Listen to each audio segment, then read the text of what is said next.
ओम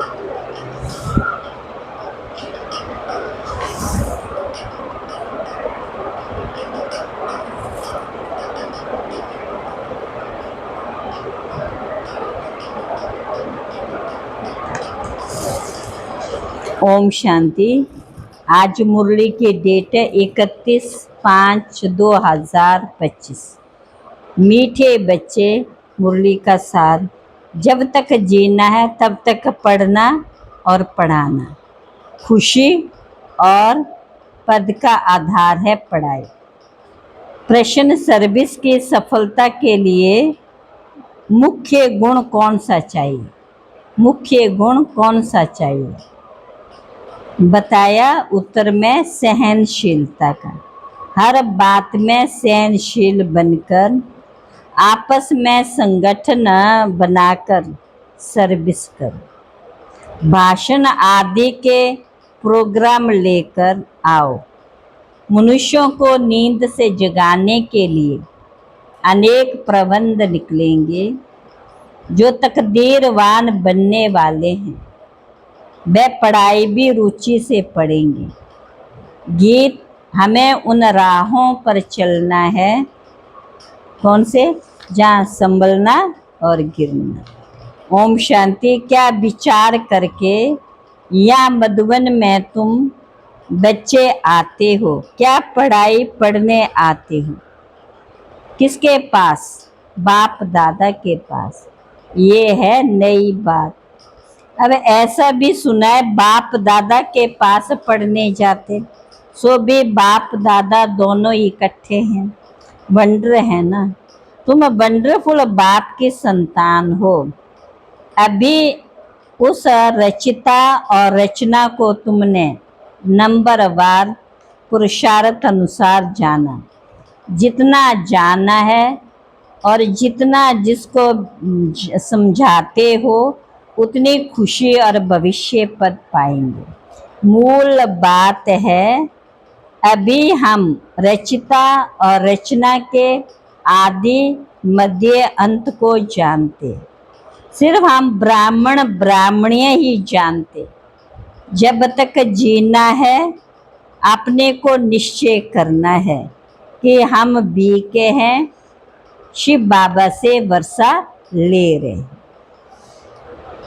पूरी रीति पढ़ते हैं व कम पढ़ते, वह बात अलग है। फिर भी जानते हो ना हम उनके बच्चे हैं। फिर प्रश्न उठता है पढ़ने अथवा ना पढ़ने का।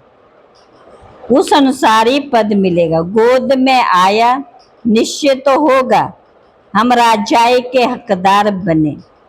फिर पढ़ाई में भी रात दिन का फर्क पड़ जाता है। कोई तो अच्छी रीति पढ़ते और पढ़ाते हैं और कुछ सूझता ही नहीं, बस पढ़ना और पढ़ाना, ये अंत तक चलना है। स्टूडेंट लाइफ में कोई अंत तक पढ़ाई नहीं चलती है, समय होता है। तुमको तो जब तक जीना है पढ़ना और पढ़ाना। अपने से पूछना कितने को बाप रचिता का परिचय देते हो? कितने को देते हो? बाप ने हमको अपना बनाया है। हम क्या से क्या बनते हैं, पढ़ाई पर मदार है। पढ़ाई से मनुष्य कितना ऊंच बनते, वह तो सब अल्पकाल क्षण भंगुर है, मर्तव्य है, उनमें कुछ भी रखा नहीं है। जैसे कोई काम के नहीं, लक्षण कुछ भी नहीं थे। अब इस पढ़ाई से कितना ऊंच बनते। सारा अटेंशन पढ़ाई पर देना है। किस पर देना है? मनुष्य को नींद से जगाने के लिए तुम बच्चों को कितना माथा मारते रहते, कोई मारते रहेंगे। ये प्रदर्शनी आदि तो कुछ नहीं, आगे चलकर और प्रबंध निकलेंगे समझने लिए।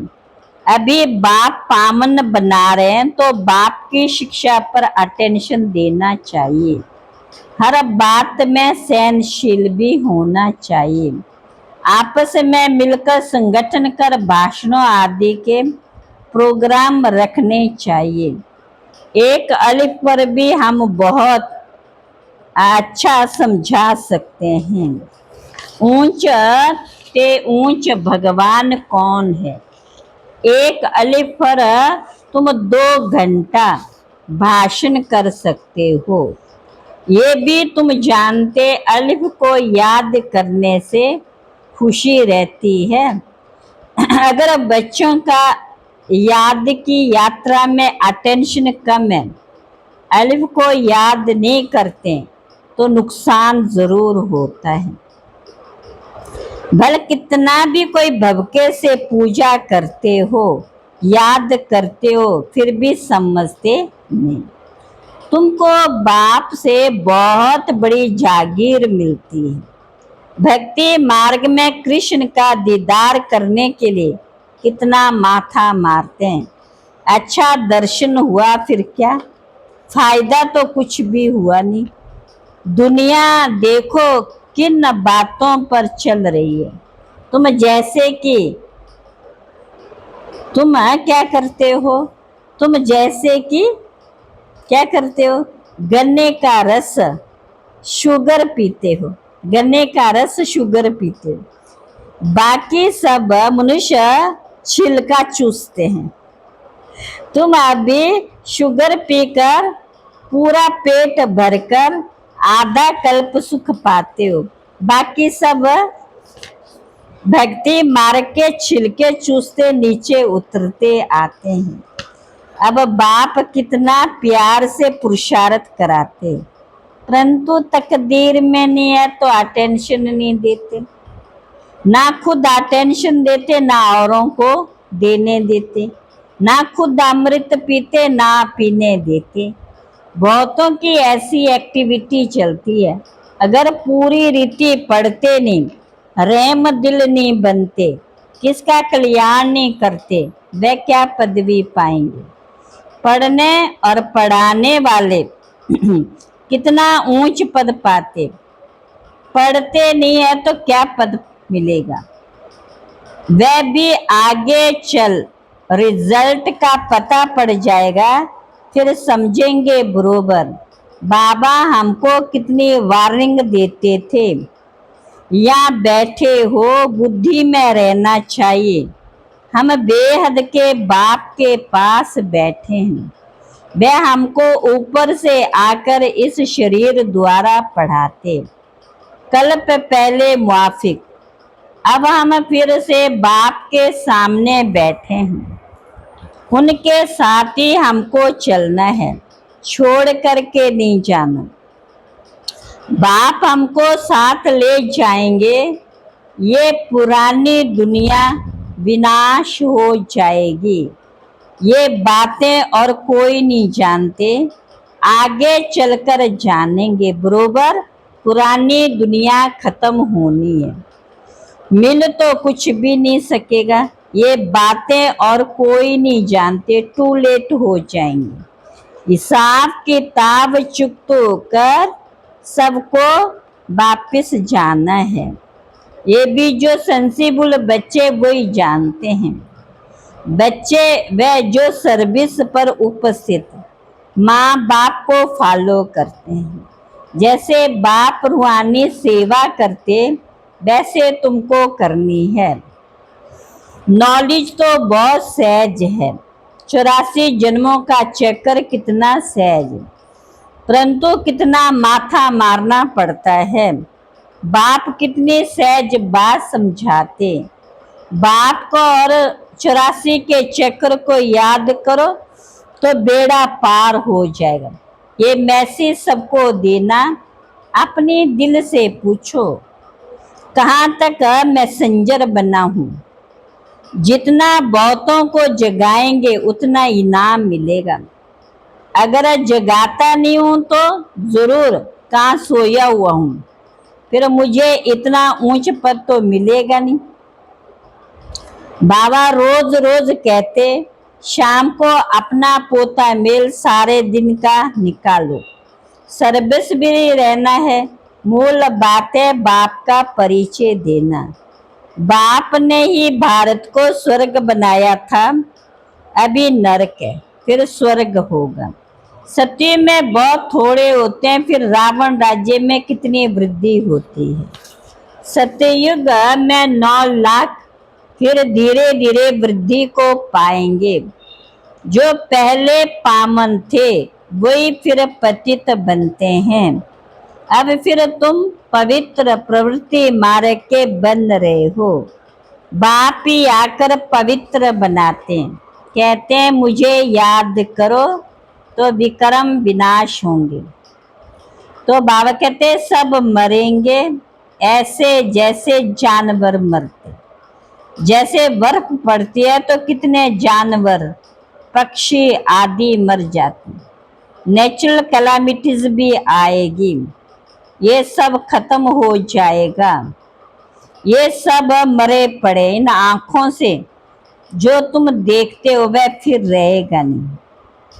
हम भी कीचड़े में मैले पड़े थे, बाबा कीचड़े से निकाल अब कितना गुलगुल बना रहे।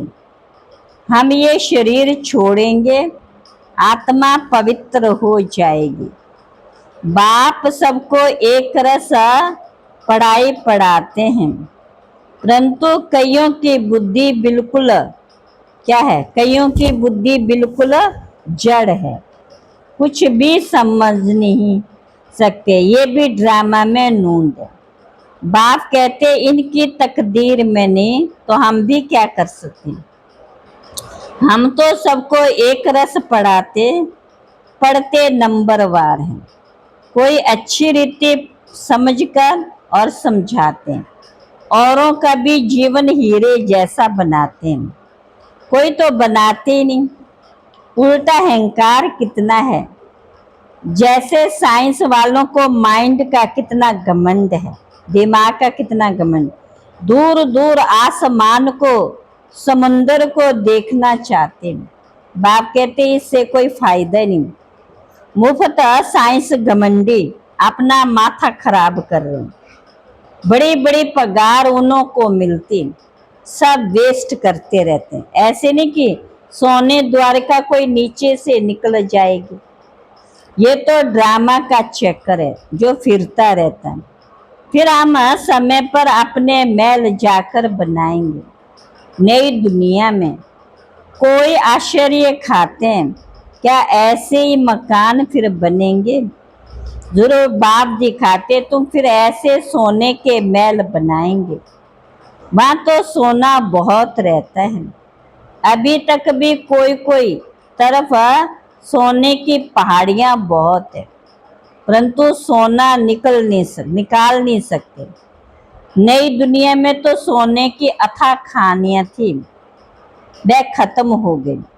अभी हीरे का दाम भी देखो कितना, आज इतना दाम कल पत्थरों मिसल हो जाए। बाप तुम बच्चों को बड़ी वंडरफुल बातें सुनाते और साक्षात्कार भी कराते हैं। तुम बच्चों का बुद्धि में यही रहना है। हम आत्माओं को अपना घर छोड़े 5000 वर्ष हुए, जिसको मुक्ति धाम कहते। भक्ति मार्ग में मुक्ति के लिए कितना माथा मारते, परंतु अभी तुम समझते हो सिवाय बाप के कोई मुक्ति दे नहीं सकते, साथ ले नहीं जा सकते। अभी तुम बच्चों की बुद्धि में नई दुनिया है। सबको यही कहते रहो, बाप को याद करो तो विक्रम विनाश होंगे। बाप ने तुमको स्वर्ग का मालिक बनाया था ना। तुम मेरी शिव जयंती भी मनाते हो। कितना वर्ष हुआ? 5000 वर्ष की बात है। तुम स्वर्गवासी बने थे, फिर 84 का चक्कर लगाया। ये भी ड्रामा बना हुआ है। अभी तुम बच्चों को स्मृति आई है। कौन सी स्मृति आई? बहुत अच्छी तरह से हम सबसे ऊंच पाठधारी हैं। हमारा पाठ बाप के साथ है। हम बाबा की श्रीमत पर बाबा की याद में रहे, औरों को भी आप समान बनाते हैं। सदा उमंग में रहने के लिए रोज एकांत में बैठकर अपने साथ बातें करनी। बाकी थोड़ा समय इस अशांत दुनिया में है, फिर तो अशांति का नाम निशान नहीं रहेगा। कोई मुख से कह ना सके कि मन की शांति कैसे मिले। शांति के लिए तो जाते हैं, परंतु शांति का सागर तो एक बाप ही है, दूसरे कोई पास ये वस्तु है नहीं। वैसे तुम बच्चों की बुद्धि में गूंजना चाहिए। रचिता और रचना को जानना, ये है ज्ञान। सुख होता है धन से, धन नहीं तो मनुष्य काम का नहीं। धन के लिए मनुष्य कितना पाप करते। बाप ने अथाह धन दिया, स्वर्ग सोने का, नरक पत्थरों का। अच्छा, मीठे मीठे सिकिला बच्चों प्रति माता पिता बाप दादा का याद प्यार गुड मॉर्निंग। रूहानी बाप की रूहानी बच्चों को नमस्ते। रूहानी बच्चों की रूहानी बाप दादा को नमस्ते नमस्ते नमस्ते। धारणा के लिए मुख्य सार, पहली पॉइंट है समय निकाल एकांत में अपने आप से बातें कर अपने को उमंग में लाना है। आप सम्मान बनाने की सेवा के साथ साथ साक्षी होकर हर एक के पाठ को देखने का अभ्यास करना है। दूसरा, बाप को याद कर अपने आप को सुधारना। अपने दिल से पूछना कि मैं मैसेंजर बना हूँ, कितनों को आप समान बनाता हूँ। आज का वरदान है, श्रेष्ठ पुरुषार्थ द्वारा फाइनल रिजल्ट में फर्स्ट नंबर लेने वाले उड़ता पंछी भव। उड़ता पंछी भव। फाइनल रिजल्ट में फर्स्ट नंबर लेने के लिए सबसे पहले दिल के अविनाशी वैराग्य द्वारा बीती हुई बातों को, संस्कार रूपी बीज को जला दो। दूसरी पॉइंट, अमृत वेले से रात तक ईश्वरीय नियमों और मर्यादों का सदा पालन करने का व्रत लो। और तीसरा, मनसा द्वारा, वाणी द्वारा, संबंध संपर्क द्वारा निरंतर महादानी बन, पुण्य आत्मा बन, दान पुण्य करते रहो। जब ऐसा श्रेष्ठ हाई जंप देने वाला पुरुषार्थ हो, तब उड़ता पंछी बन फाइनल रिजल्ट में नंबर 1 बन सकेंगे। नंबर 1 बन सकेंगे। स्लोगन, वृत्ति द्वारा, स्लोगन वृत्ति द्वारा वायुमंडल को पावरफुल बनाना। वृत्ति द्वारा वायुमंडल को पावरफुल बनाना, यही लास्ट का पुरुषार्थ व सर्विस है। लास्ट का पुरुषार्थ और सर्विस है। अव्यक्त इशारे, विशेष आत्माओं का व महान आत्माओं को देश की व विश्व की पर्सनैलिटीज कहते हैं। पवित्रता की पर्सनैलिटी अर्थात हर कर्म में महानता और विशेषता। रूहानी पर्सनैलिटी वाली आत्मा अपनी एनर्जी, समय, संकल्प वेस्ट नहीं गवाते, सफल करते। ऐसी पर्सनैलिटी वाले कभी भी छोटी छोटी बातों में अपने मन बुद्धि को बिजी नहीं रखते। मन बुद्धि को बिजी नहीं रखते छोटी छोटी बातों में। अच्छा, ओम शांति।